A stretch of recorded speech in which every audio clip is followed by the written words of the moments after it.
Hello everybody. This is going to be an interesting subject today, and there may be opinions expressed that are not popular. Gee, I guess that's the name of my life, right? What I want to do is I want to talk about 2024 and some things I'm seeing happening, and not with manufacturers necessarily. I mean, yeah, we'll probably touch on that because that's been a focus lately for me. But yeah, my voice is still weird. Sorry about that. It's going to stay that way for a while, unfortunately. And my husband is still sick, but I think he may be on the upswing.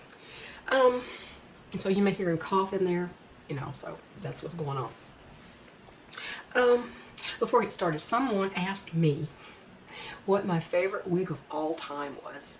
And I've picked out, 5 wigs I would rebuy if I lost all my wigs or something. A long time ago, I did that. And I had to think about that for just a minute. I thought, well, maybe my favorite is the one I've worn the most and bought the most versions of. So even though some people didn't like this on me for some reason, my favorite wig of all time, and I purchased, I don't know how many, 5 or 6 of them already, and I have another one. My favorite is January by John Renault. There are a lot of reasons for this. This is Palm Springs Blonde. The root is not as dark as it looks in this. I don't know why. It always makes the roots look darker, but it does. Now I have natural light. I don't have studio lighting. I have a window right in front of me. I have a little lamp on either side, sort of in front of me also. Anyway, this is Palm Springs Blonde. It is a very good blonde for women who are transitioning from blonde to gray. It's very ashy. I love January because the length of it is perfect. I love January because it's not heat friendly. I'm so tired of wig companies producing heat friendly wigs, meaning they have to have heat applied to them because they get ready really fast. Raquel Welch is the worst as far as the getting ready within, a month's wear. But regular synthetics don't do that. I've owned January in regular January, which has a decent amount of permatease. It's a full mono top and lace front, which is my preference. I've purchased it in the regular in several colors. I think I've had 12 FS12. I've had 24 BT18. I've had Martini, which has similar tones to this Tony Beverly Silverstone, except that it's very blended. It's a dark blonde and gray blend. I've had 12 FS12, 24 BT18, which is Eclair. In Martini, I've had January Petite. I've had January hand-tied in Martini, and this one here, this one in Palm Springs Blonde is also hand-tied. That means it's lacking the permatease of the original January. I always thin my Januaries, but I've had January in 22 F16, which some people call Blonde Brownie and some people call Pina Colada. It's a very beautiful, neutral, non-rooted blonde. So I thought, well, you know what? I think that qualifies January as my favorite wig of all time. If I could only wear one, I probably would wear January. Another reason I like it is I like the deconstructed waves. I don't like the barrel curls. To me, barrel curls are more, they're pretty, but they're like from the 70s. In the 60s and 70s, girls wore their hair either stick straight, painted down their backs, parted in the middle, which is what my husband used to, or barrel curls. They curl it in these big barrel curls. So to me, that says 60s and 70s. That says very old-fashioned. January's wave is perfect. It's not too curly, it's not too wavy, it's not too straight. It's just the perfect deconstructed beachy type wave. And so yes, January is my favorite wig of all time, I would say, at this point in time. What I'm wearing right now is the Tony of Beverly Starly in Silverstone. And I wanted to say something else too. Someone said, that doesn't look like Silverstone. It has too much yellow and brown. And I said, well, Silverstone in Tony of Beverly, that's what this is. This is a dark blonde turning gray. The tones in this, the darker tones, that is pretty much the color of my blonde hair. That is my hair color. I am a dark blonde, naturally. I have a little bit of gray now. So this is the perfect transition to gray color.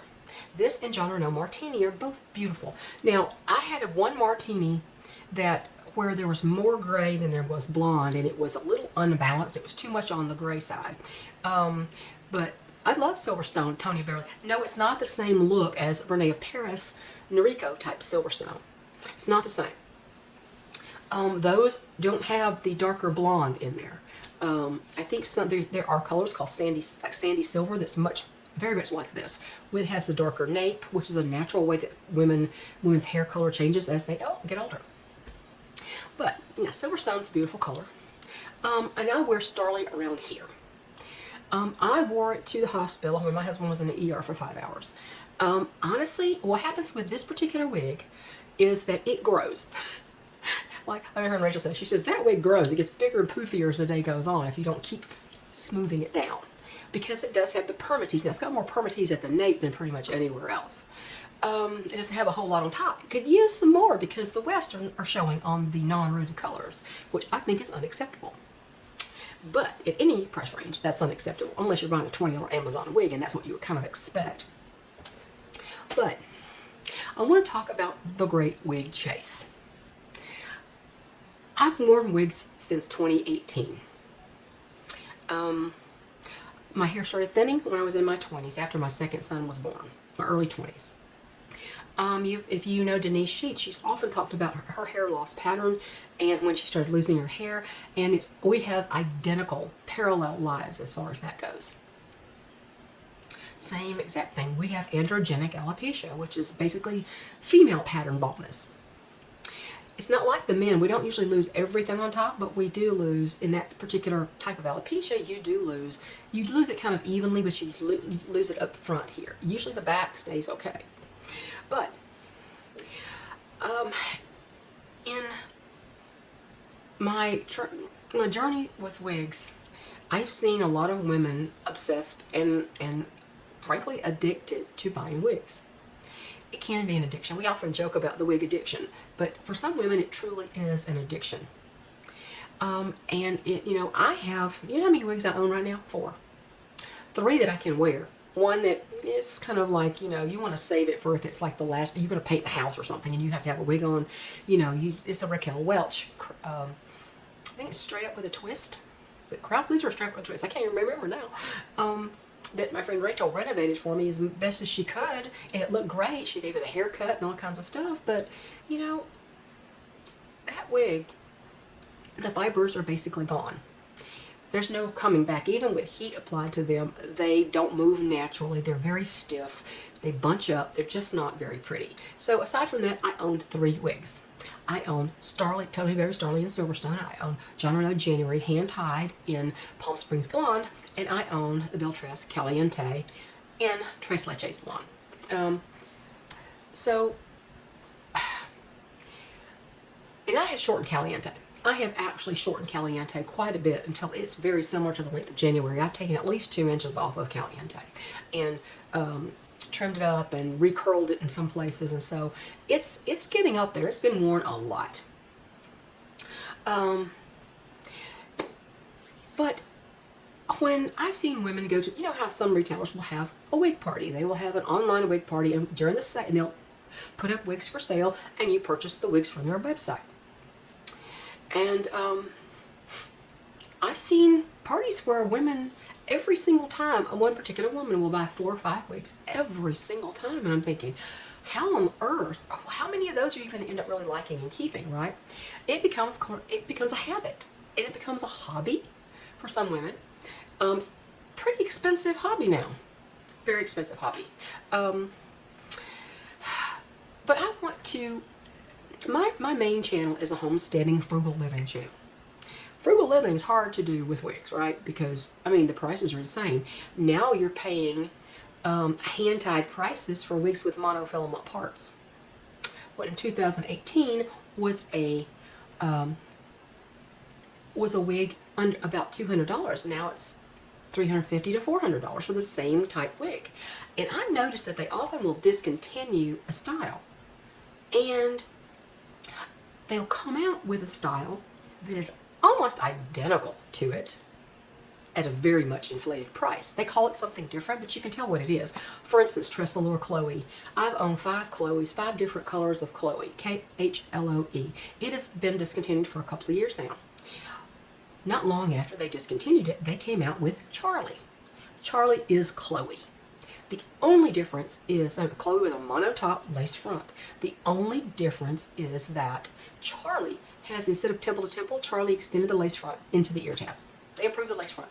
And the price went from $180 of Chloe to $450 of Charlie. Same cap feature, same style, same everything. And, you know, maybe they decided that discontinuing a style and coming out with the same style under a different name would make swallowing the big new price palatable. I don't know. I don't know. I'm just guessing. But in 2024, can we at least jump? Some of us jump out of the great wig chase, the acquisition of more and more wigs. When you really think about, some people will say, "Well, I've got 60 or 70 wigs," and I'm thinking, well, first, where do you put them? Second, how many of those do you really wear all the time? How many of those do you love? And I would venture a guess that if they really were honest with themselves, I hope this is not shaking too much. My tripod's not really that stable. The thing that holds the camera kind of is wobbly. So if I hit the table, it wobbles, sorry. If they were really honest with themselves, I believe that most women would realize that out of the 70 wigs they have, 50, 60, 70, they only truly love about 5 to 10. So why they have all the other wigs? See what I mean? I know it's nice to have a choice on the day that you don't feel like a long wig or a short wig. Or you don't feel like you should be especially blonde that day or whatever. It's nice to have a few choices, yes. But 50, 60, 70, now if you can afford it, you know, and you've just collected them over years and you have, you've never sold any. I understand why it's easy to collect that many. I do. I don't have room in my house to store an entire wig shop of wigs. So if I know I'm not going to wear something, I sell it. The Paula Young Hanson. I got a lot of positive feedback on that wig, and for Paula Young, I thought it was actually very nice as far as the lace front. It was very baggy in the crown for me. And I could not get a secure fit on that wig. The lace front would lay down, but the back was just sliding all over the place, and I couldn't get it to fit.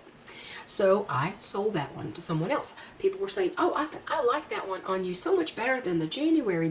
Somebody said scraggly. That's my husband's word. He goes, "That's a little more scraggly than you usually wear." He doesn't understand deconstructed waves and beachy waves. Like I said, he was born in the 50s. He was born in the early 50s, so he doesn't understand. He likes what he likes when he was a teenager. Well, he's not a teenager, and I'm not a teenager. So if I really got down to it, I loved Caliente. I did. I would like a hand-tied Caliente.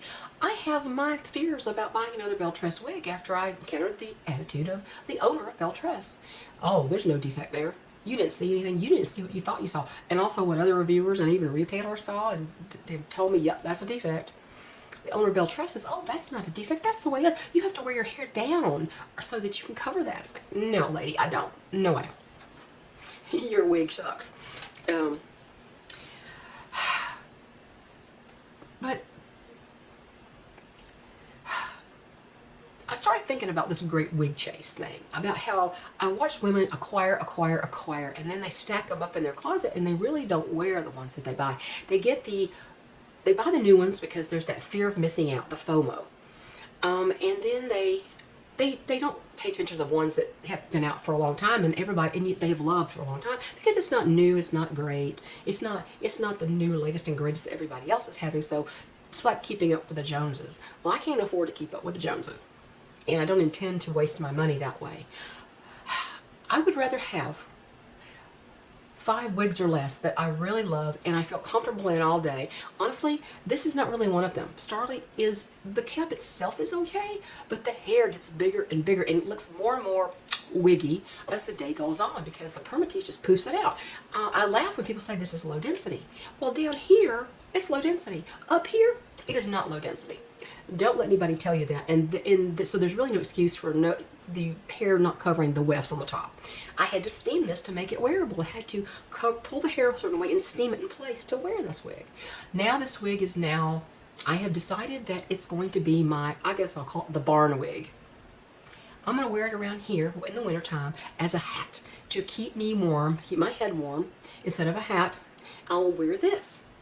And that means if somebody shows up, like the UPS guy or the FedEx guy or somebody else random, that I have hair on. And so that's what I'm using this for now. I don't feel that comfortable in this all day because I think it starts looking strange. On the other hand, I was all day with my husband doing something in January, hand tie January. Not a problem. I felt like it looked completely natural all day long. It didn't start growing. It's easily tucked behind your ear. You can put clips in it. I mean, you can put clips in this one too. And you can put clips up here. But now that's not a very good way I can't even see myself in this camera. So, you can clip this up here. You can clip this, sure you can. There's all kinds of ways you can wear this, but it just was not, didn't feel comfortable in it. Now the color, Silverstone, I love. Now let me tell you about something else here. Some people said the color of the Hanson, the 2414, the dark blonde with very, super subtle highlights. I mean, you can't really see, it's a very blended color. Not like this one. This is, very, very highlighted in the front. The ashy colors and the grayers in the front. That color is almost, I would say, flattish. I'm not saying it's flat. It's not really flat, but it is flat-ish compared to something like this ultra highlighted wig with so much dimension. At my age, and I'm 67, and I have some texture on my face. Yes, I do. Can't get out of this life without wrinkles. I won't do Botox. I can't see injecting poison into my face. I just don't think, you're not going to catch me doing that. I'm going to age, and I'm going to age, but I'm going to take care of my skin, and I'm going to look the best I can look. But at my age, when people recognize what age range I'm in, and they see a completely one color hair, or brown hair, dark blonde hair, whatever color it is, and it has no highlights, especially around the face, it's going to look unnatural because women in their 60s generally have some gray, and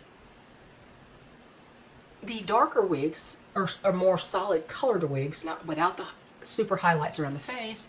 They tend to age you more. They tend to make you look a little bit washed out and aging. Women our age, you're probably not all of you are my age. Some of you are older, many of you are much younger. You need the highlights around the face. Now, I don't know if you need, this has major sections of color. Now, I don't even think I have that on good, do I? This one tends to slip back a lot. Tends to not cover as well right here. But the color, you can't fault this color to make somebody look brighter, and it brings out your eyes. If this was all a light brown, just a flat light brown, it's gonna age me more. So also I want to say one more thing.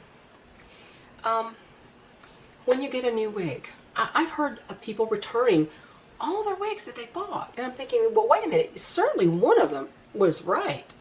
And I think the mistake they're making, a lot of these women, is that they get a wig in the mail, they don't take time to put their makeup on and do their face up, and then they go and look in the bathroom mirror. That is the worst plating for assessing a wig. Please follow my advice on this. Well, if you know a wig is coming that day and you want to assess whether it's right for you, please put on some makeup. I know some women don't wear a lot of makeup, but put on something. Put some blush and some mascara on. Put some color in your face. Put some bronzer on. Do something to put some color in your face. Put a little lip color and a little mascara. Doesn't have to be a lot of makeup, but to put on some. If you want to put a full face, that's good too. And then when the wig comes, put it on. Don't look in the bathroom mirror. Take your camera, your phone, whatever. I don't do too much with phones. I like cameras. Go outside and set it up on a stand and take a short video clip of yourself. Look at yourself, manipulate the wig, you know, look at it from all angles. Film your little bitty video clip of yourself in the wig. Or take a picture, take selfies. And then look at those. Because I can guarantee you're going to see a more true representation of what it really looks like on you to other people. I can guarantee you that. Bathroom mirror, no makeup is never the way to look at a wig when you get a new wig.